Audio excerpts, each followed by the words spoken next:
and matters get resolved, and they get back on track, and there's again the harmony between the couple. Whereas a toxic relationship, it's almost a relationship that it needs dire intervention and fast, because it's detrimental not only to the relationship but to either one of the parties. Now, disagreements are common. Everyone has them. In all relationships, we have disagreements. But how can spouses have healthy disagreements that won't lead to conflict and eventually end in divorce? Well, first of all, let me start off by saying that the basis of a successful relationship, and that's what I alluded to previously, is mutual understanding. And mutual understanding can only come from deep knowledge of each other. So when we want deep knowledge of each other, we really need to know that person. We need to understand some of their life stories, their life events. How did they grow up? What were some of the worst events in their lives? What were some of the best events? What were some of their unfulfilled desires growing up, etc. Because effectively, when we come into this world, and I'm going to use as an analogy, which I came up about 20 years ago, or 18 years ago, when I started my practice, is when you come into this world, you truly come in as this beautiful encrusted diamond. And all children, we are born good. Now what happens, life happens, and we start covering ourselves up with protective layers, right? So you can understand, every time, let's say you grow up and you get criticized or judged or remark is made, your true light starts to be subdued, right? And you start to disown certain parts of yourself, self-respect, self-love, self-worth, etc., etc. Now, also, the opposite spectrum can also be true. If you are raised, let's say, by a narcissistic parent, you can also become like the narcissist and become arrogant, and where there's no humility, and it becomes an abusive person. So what happens now? Why am I relating this to the individual? Because I said we need to understand where this person comes from. We need deep understanding. So what happens normally? We find that couples that are attracted to, when we get attracted to somebody, most of the times what I've noticed in my practice, I'll have clients that are hurt in exactly the same place as children, but the way they respond to it, the way they cope with it is almost exact opposite. And that's why this conflict arises. So we get the saying that, this person keeps pressing my buttons. And that is exactly because that spouse that you have drawn into your life is exactly there to help you to reclaim a part that you've disowned growing up. So that is part of the reason why we end up in marriages where there is a lot of conflict.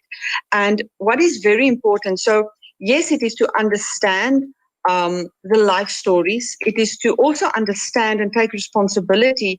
Where does your ego step in? And where do you project your ego onto your partner? Let's say you are a person that grew up in a household where either mom or dad had affairs, and you grow up extremely insecure. Now you get married to a wonderful person who is very faithful, very loyal to you, and he or she is not unfaithful. But because of your insecurities, your ego that got hurt and bruised, you project that all the time onto your partner. Right. Now, this is one example, but so we understand that there are these factors that play a role in why we have conflict. And the more we understand this about our spouses, and the more we understand it about ourselves, the better we can deal with these issues. But key factor comes in your communication. And that is vital, because once you understand this person and you have a deeper knowledge, the second part to this is, how do we communicate? How do we talk? Because communication is not just getting my point across and talking here or talking to the next person. It is really effectively listening, seeking to understand what is the other person going through. There's various factors with regards to communication that we can discuss as well. I know sexual dysfunction is another factor that causes conflict in a marriage, and it's kind of something that is very difficult to tackle. And I know communication is key to any relationship to work. Uh, so how do you deal with the sexual dysfunction in a marriage? Well, it is very important that, of course, the medical route has to be investigated as well, because for the physical part of the relationship, it is very important, the intimacy within a relationship.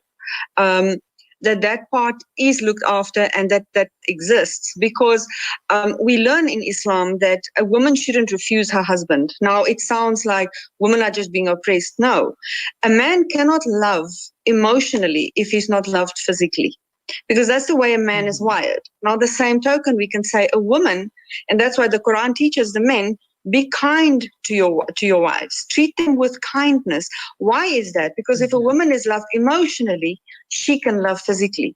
So both parties have responsibility, because we are biologically and psychologically wired differently. The Quran guides us, and it tells us what we need to do. So we can see that the physical component of a marriage is very, very important for both parties. And yes, like I said, if there is that type of dysfunction, you can either go to a therapist, and I would, if it is really on a physical level, that you need to see a medical doctor as well, to make sure there isn't a biological reason for any type of dysfunctionality going on. Now, speaking about therapists and counseling, sometimes you find that not many couples want to go for therapy, and you mostly find that one partner feels like there's nothing wrong with them, and that it's the other two that has the problem. And if they feel like going for counseling, then they should go alone. So how can we encourage the other partner to go for counseling? Well, first of all, I always say to my clients, I take my hat off for people that do come for the counseling, that do reach out, because it takes a lot of courage and it takes a lot of maturity. Yes, we all are not always at the same level for various reasons, and there's no judgment. But ultimately, every person needs to decide what's important to them. Do they want to keep this relationship? And if they want to keep this relationship, have they left all the stones unturned? In other words, have they gone everywhere to seek closure, to seek answers before they throw in the towel on a relationship? So ultimately, it boils down to how important is that person in your life? How important is this relationship? Because we all have different needs. And if we honor and understand the needs of our partners, it is a choice we have to make. Am I going to go for therapy? Because obviously to save my marriage is important. So these are choices that eventually you will have to face. And yeah, like I said, it's commendable for those who do come for therapy, and the results speak for themselves. All right, back to our conflict resolution. What tips can you give to couples who are facing conflict right now and are looking at throwing in the towel? Well, first and foremost is, number one, sit back and try to listen. Listen very attentively. Have the time. Do not try to resolve an issue when you're busy cooking a meal, or you're watching a program, or that type of thing. Have, number one, make time to resolve a particular issue. When you choose to do that, have the intention that you're seeking to understand. Listen attentively, and also keep away from judgment, criticism, moralizing, preaching. Because the minute if I tell you, for example, sit up straight, you immediately feel you are being imposed upon because a person is telling you what to do. So we need to watch the language we use, and always, instead of using the you language, you are like this, you are doing X, Y, and Z, is always keep it by yourself. I find when you behave in a certain manner and you describe the behavior, is then to relate, what is the tangible effect on you? What does it mean to you? When you do X, Y, and Z, it means to me you don't have any respect for me.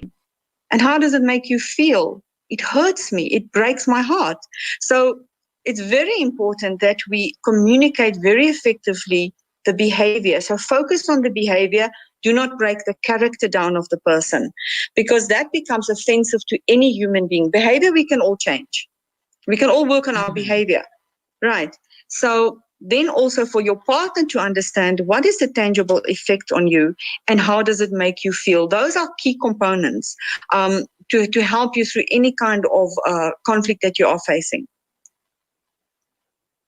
Then, of course, if we want to tackle the larger issues or life issues in the sense of certain routines that doesn't work out, where couples don't get to spend time together due to family, imposing on them, etc., then it is where we do a conflict resolution method, where the couple have to come together and they first of all need to identify what are each other's needs. Now, we can use a simple example. If let's say a lady a wife in a relationship says, for example, I always wanted to study. I always wanted to get my degree. And the husband doesn't really understand, but what's wrong with you? We've got children, we've got a house, we've got a life, you've got this, that. So to study, we need to understand what is the need. What will that do for her if she goes and study? If it is just purely egotistical, we need to understand that. But the biggest thing that we need to understand is what is her need? What will it do for her? Will it give her self-worth, self-respect? Will she feel better about herself? So when we understand what will it do for that person, now we can start to brainstorm different solutions. We can see how can we accommodate, because obviously for that woman or man or whichever is important for that person to fulfill that need of self-worth, of feeling recognized, of feeling they've got some value that they can add to society. So very important in conflict resolution. Or another example is if we relate it to, let's say, our teenagers. If a child says, I want my own room. Now, again, why I'm explaining that is we need to understand that there's solutions and there are needs. To go and study is a solution. To have your own room is a solution. But what are the need? So in the first instance, we said maybe with a person that want to go and study is to gain self-worth, self-confidence, want to contribute to the household after getting the qualification. Whereas, for example, the teenager that wants his or her own room, it could be a simple need of privacy. I want my own space. I want to be at ease in my own space. So first of all, we need to understand what is the need. The second step then is, of course, to brainstorm different solutions where we all, both parties just put down ideas. How can they accommodate this? What in their routine can change? All this type of things. And then, of course, is to sit down with that list and evaluate which solutions will work for both parties and which solutions is a complete no-no. Then, of course, you choose which solution will work for both parties, and you choose then when are you going to implement, because implementation is many times where people fall short. So who is going to do what at what time? Because let's say if it is a household where the man has to do certain chores, the woman has to do certain chores, but now she's studying. So now we need to say, okay, who's going to do what at what time, and to start implementing that. And then to see, let's evaluate after 3 months or 3 weeks or a month, whatever is suitable for the couple, to see how is this working for us? Do we need to adjust the solution, or is this working for us? So you can see that there are ways that we do work through these different issues that we can come to resolve.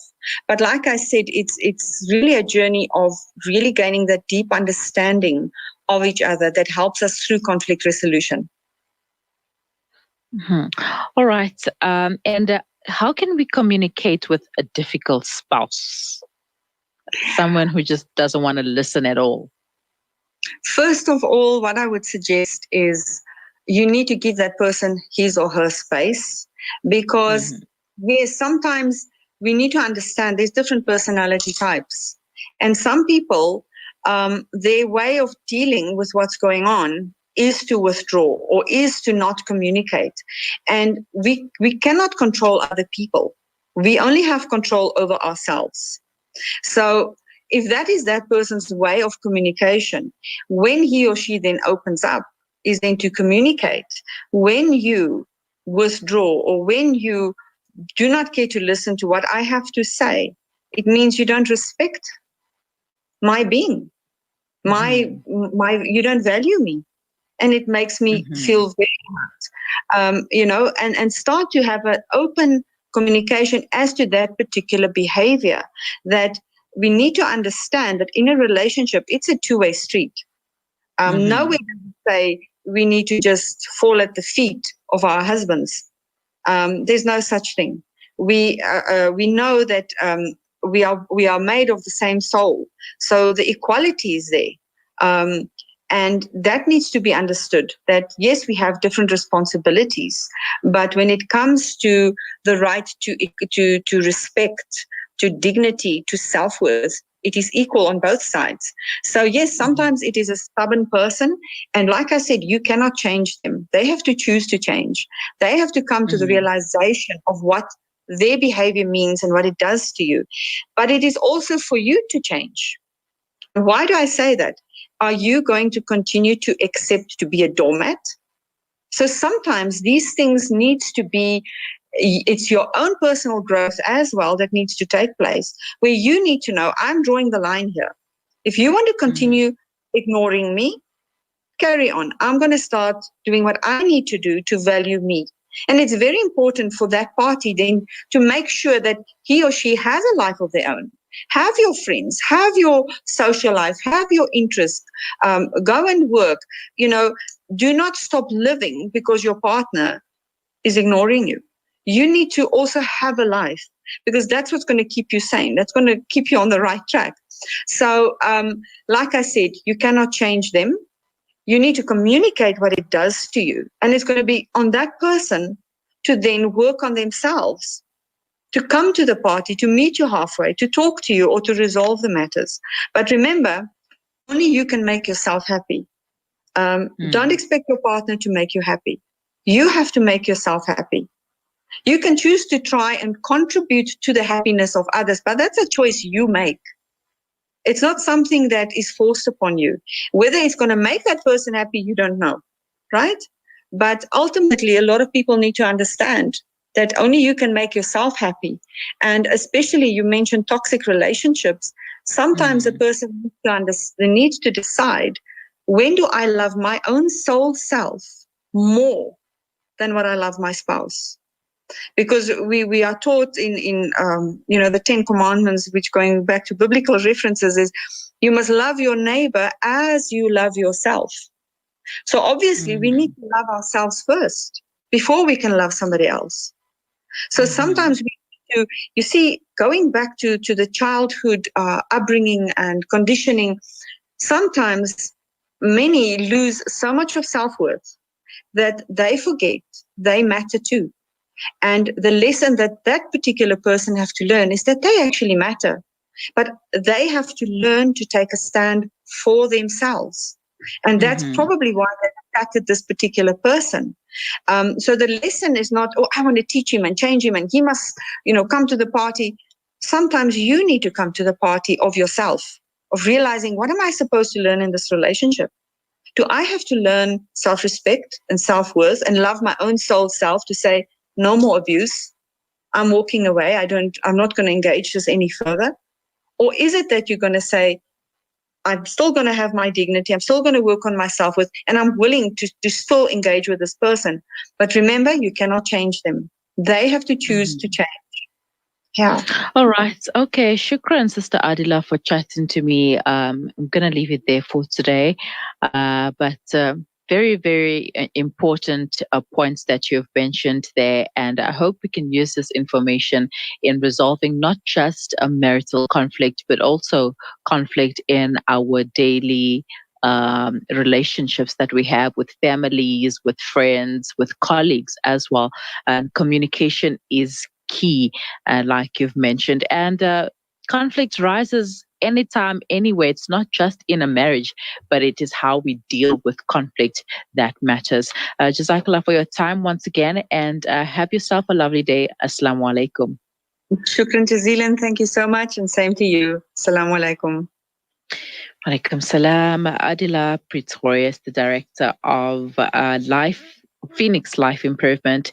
She's also a therapist, a coach, and a facilitator, chatting to us about conflict resolution in a marriage. Rejuvenating media day by day.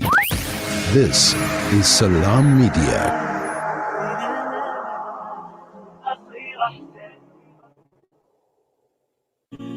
As the crisis in Yemen continues, 80% of the population are in desperate need of basic necessities. The Africa Muslims Agency teams are on the ground undertaking emergency relief efforts. Come to the aid of the people of Yemen.